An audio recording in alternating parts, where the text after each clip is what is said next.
So this 16-year-old dude from the UK saw one of my videos and decided to reach out to me. It's crazy times we're living in, right? So he sends me this message on Facebook. He says, "Everywhere I go, it just seems so fragile. Everything I've built to this point could be removed with the push of a needle into a vein, or by accidentally letting in mainstream media." I guess your mainstream media in the UK isn't any better than ours, huh? Why must I constantly feel like it's me versus the world? I don't want to have to be the fox I observe from my window at night, slowly traversing, head swiveling in every direction, making sure nothing is there. So he goes on a little bit from there, but that was the bulk of it and what I'm going to address. Listen, man, age 16 is it's a tough age. You're going through some pretty big transitions, and I know for me, like that entire time span from like age 15 to 16, I went through some really big existential crises. That's when I started questioning the existence of God. That's when I started weightlifting. It's when I started getting stronger and I started really questioning some fundamental beliefs I'd had all my life. I'd had for 15 and 16 years. And to some people, 15 and 16 years don't seem like that much. It doesn't seem like you're that old or that you haven't experienced life. But the fact is, 16 years is the whole of your life. Everything you've experienced, everyone you've met, every breath you've taken has been within the span of 16 years. So that is everything to you. And perspective is reality.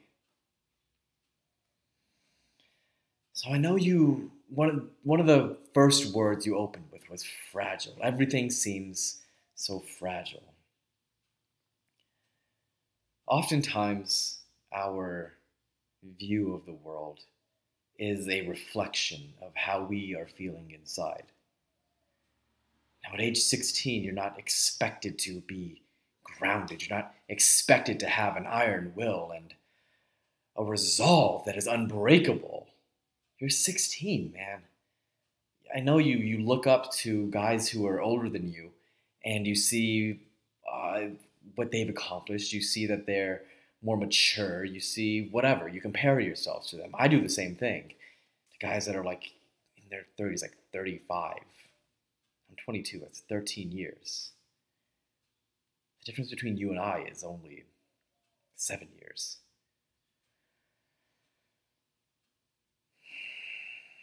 6 years.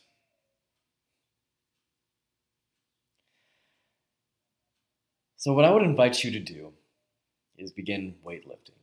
I know that's what truly, truly changed my life for the better at that age.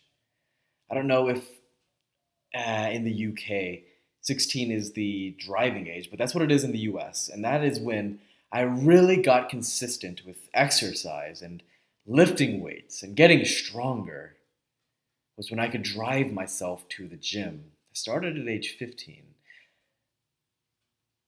But the habit steeled itself at age 16.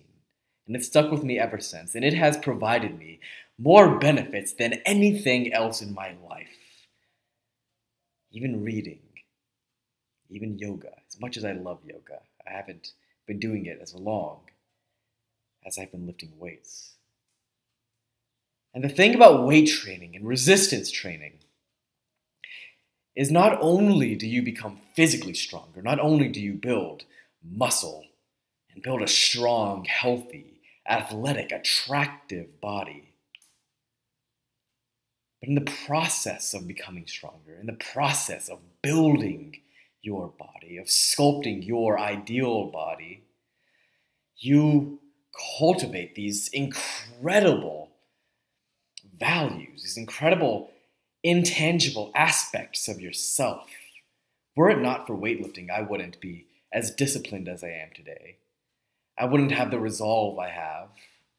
I wouldn't be as confident as I am. there are far more benefits to weightlifting and building muscle than merely being physically attractive. You build yourself into the person that men look up to. I'm still building. I still don't think I'm the kind of man that other men look up to, but that's what I'm building toward. That's what I'm growing toward. I'm growing every day, motherfucker. Every day. And although I am not where I want to be, and although you are not where you want to be right now, what matters is that you are growing toward where you want to be. You are taking action toward becoming this ideal vision of you. And whatever your quote unquote ideal body is, whatever your athletic goals are, weightlifting will help. You may not want to become as big and strong and muscular as a bodybuilder. You may not want to be as cut up and lean as a fitness model. But it will improve your life to the degree that you want it to. So that's the piece about fragility. Lift weights and get stronger. That should take care of that. One more thing I did want to address was this piece about everything that you've built to this point could be removed with the push of a needle into a vein or by letting in the mainstream media. So that's still in the vein of fragility. And it sounds like you haven't steeled, you haven't become. So the image that's coming to mind is your thought process haven't scabbed over. I don't know why that's coming to mind. Haven't cemented. How about that? The way that you think, your values, they haven't cemented. And that's to be expected, man. There's no one. If you are age 16, if you're fucking younger than 30, and you've cemented your views and you're completely dogmatic in your views, then you're setting yourself up for a life of frustration. Like, it's only by having an open mind that we are able to experience more things and experience the full, bountiful gifts, beautiful gifts of life. But don't have too open of a mind. Carl Sagan once said that we should have an open mind, but not so open that our brains fall out. All things in balance. So yeah, man. Understand that the way that you're thinking now, your thought processes, they're not the same today as they will be when you're 18, when you're 20, when you're 22. And I expect my thought processes to be quite different, at least somewhat different, from the time I am 30, but I don't know. I can't talk from that experience, but what I can do is talk from the experience of going from 16 to 22. So there you go, man. Take-home message of the day is to start lifting weights, start getting stronger, start building a habit of it. And your life will not feel fragile.